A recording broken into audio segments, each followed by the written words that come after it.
जागो जम्मू की top 5 bulletin में आपका स्वागत है। मैं शीतल वर्मा। तो आइए नजर डालते हैं। और मैं आज उन वीरों को, उन लोगों को जिन्होंने आज़ादी के लिए फांसी के फंदे पर लटके थे और कुर्बानियाँ दी थी, हम सबको उनको नमन करना चाहिए, उनको याद करना चाहिए। और मैं सभी हिंदुस्तान की तमाम जितने हम भारतवासी हैं उनको ये निवेदन करता हूँ कि इस दिन को हमेशा हमेशा के लिए याद रखें और बच्चों तक भी रोशनी फैलाएँ। और इसी के साथ ये मैं कहना चाहता हूँ कि हम जैसे कि रिफ्यूजी लोग हैं, POK के रहने वाले हैं, हमारी कुछ तकलीफ़ात भी हैं, मैं वो भी पेश करना चाहता हूँ और मैंने की है। और मैं चाहता हूँ कि सबसे पहले जो हमारा 24.5 लाख बैलेंस है वो हमें दिया जाए, और दूसरा हमें पहचान पत्र दिया जाए, तीसरा रिजर्वेशन दी जाए, और चौथा वो लोग जो हैं अभी जिनकी फाइलें लटकी हुई हैं या नहीं हो पा रही हैं, वो जो है हमारी करने वाली जो एजेंसी है वो भी कुछ ध्यान दे, उनको भी जल्दी से जल्दी उन लोगों की फाइलिंग को चेक कर भेजना चाहिए, ताकि उनको भी कुछ थोड़ी मदद जो हमारे माननीय प्रधानमंत्री जी ने 2000 करोड़ रुपया मंजूर किया था वो उसमें पैसा रुका हुआ है और वो भी मिल जाए, ताकि इन लोगों को फिर तसल्ली हो, शांति हो। साथ ही मैं ये भी कहना चाहता हूँ, हमारे वो लोग, वो हमारे भाई जो आज पंजाब, हरियाणा, राजस्थान, दिल्ली और UP में बैठे हुए हैं, उनके बारे में सेंट्रल गवर्नमेंट और हमारी स्टेट गवर्नमेंट ने कुछ नहीं सोचा है। वो POK रहने वाले हैं। मैं चाहता हूँ उन लोगों के लिए कोई पार्टी बनाई जाए ताकि उनको भी कुछ मिले और वो इस भी समाज में बैठ सकें।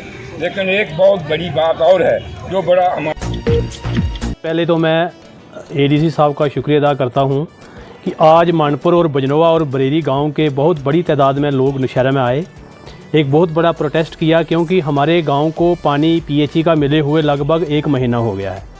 जब भी हम ऑफिस आते हैं मैकेनिकल वाला तो कोई मिलता ही नहीं, सिविल वाले कहते हैं कि मोटर नहीं चल रही, अगर मैकेनिकल वाले मिलते भी थे तो कहते थे कि लाइट वालों की प्रॉब्लम है।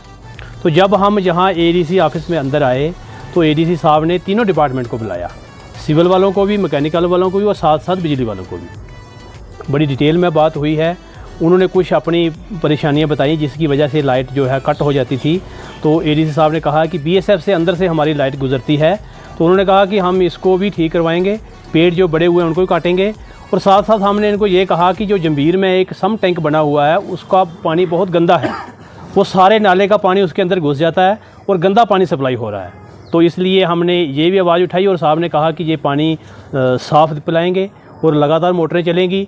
और देखिए, बिजनौर से एक डेपुटेशन आज मुझे मिला, उन्होंने अपनी पानी की समस्या के बारे में बताया कि उनके जो वार्ड्स हैं उसमें पानी की सप्लाई नहीं हो रही है PHE के द्वारा, और तुरंत ही PHE और मैकेनिकल और जो बिजली संबंधित अधिकारी थे उनको यहाँ तलब किया गया और उससे ड्राफ्ट किया गया और पाया गया कि उनकी कुछ समय से पहले तो बिजली का एक फीडर था जो वो ख़राब था, जिसको ठीक कर लिया गया है, और उसके अलावा पानी की जो सप्लाई है, मोटरें जो हैं पीछे ख़राब थी और अब वो अच्छी तरह से नॉर्मली फंक्शन कर रही हैं और पानी की सप्लाई हो रही है।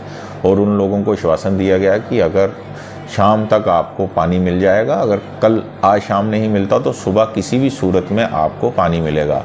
इसी आश्वासन पे वो लोग गए हैं और वो मुझे कल बताएंगे कि उनको पानी मिला या नहीं मिला। और इसके अलावा एक और हमने यहाँ एक कोऑर्डिनेशन ग्रुप बनाया है जिसमें बिजली, पानी और मैकेनिकल वाले हैं, और PHE सिविल वाले मुझे रोज़ रिपोर्ट कर देंगे अगर किसी स्टेशन पे बिजली की तरफ से या मैकेनिकल की तरफ से प्रॉब्लम आती है और सप्लाई इफेक्ट होती है, कि मैं तुरंत उन ऑफिसरों को हदायत कर सकूं और पानी की सप्लाई नॉर्मल रखवा सकूं।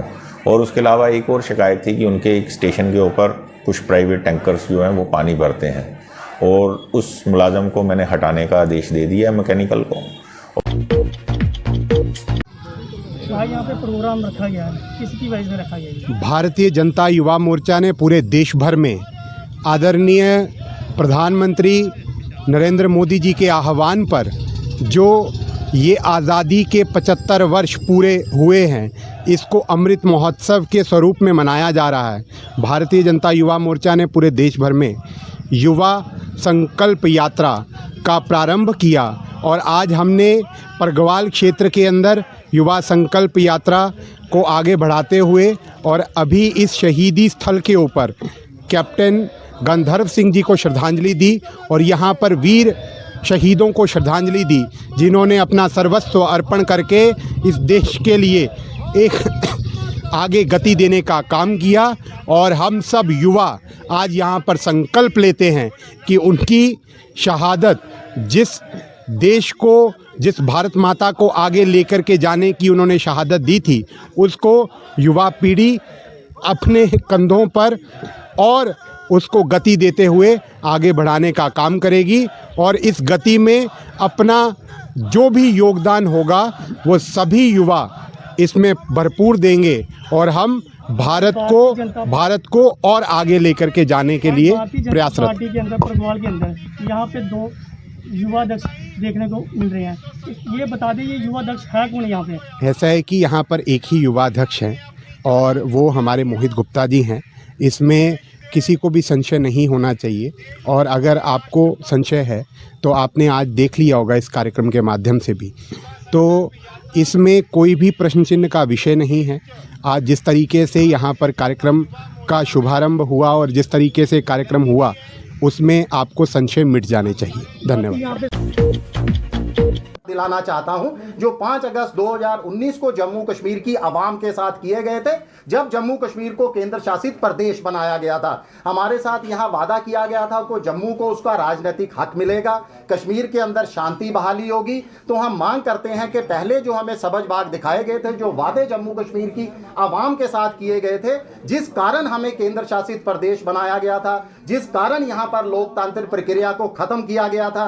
पहले 1 साल के करीब यहां पर राज्यपाल शासन रहा, उसके बाद अब लगभग 2 साल से ज्यादा का समय हो चुका है कि उपराज्यपाल शासन है। तो पहले प्रधानमंत्री जी, केंद्र सरकार अपने वादों को अमली जामा पहनाए, कश्मीर में शांति बहाल करे, जम्मू के प्रांत को उसका हक दे, जम्मू के अंदर विधानसभा सीटों को बढ़ाया जाए, कम से कम 50 विधानसभा की सीटें की जाए, जम्मू प्रांत को और हमारे जम्मू कश्मीर को राज्य का दर्जा दिया जाए। उसके बाद लोकतांत्रिक प्रक्रिया बहाल की जानी चाहिए। उससे पहले अगर लोकतांत्रिक प्रक्रिया बहाल की जाती है तो शिवसेना ये मानती है कि वह बिल्कुल अनमानी है, किसी तरह का उसका जो है बहाली का किसी तरह का जम्मू कश्मीर की आवाम को कोई फायदा नहीं है। श्री राम हिंदुस्तान। कुछ दिन पहले राजौरी में जो बम ब्लास्ट हुआ है, वहां पर एक नन्ही सी जान शहीद हो गई। वीर सिंह जो इस देश के लिए शहीद हो गया। उस नन्ही सी जान का कसूर क्या था? केवल इतना ही कि उसके परिवार वाले राष्ट्रभक्त हैं और राष्ट्रहित में कार्य करते हैं और भारतीय जनता पार्टी के कार्यकर्ता हैं।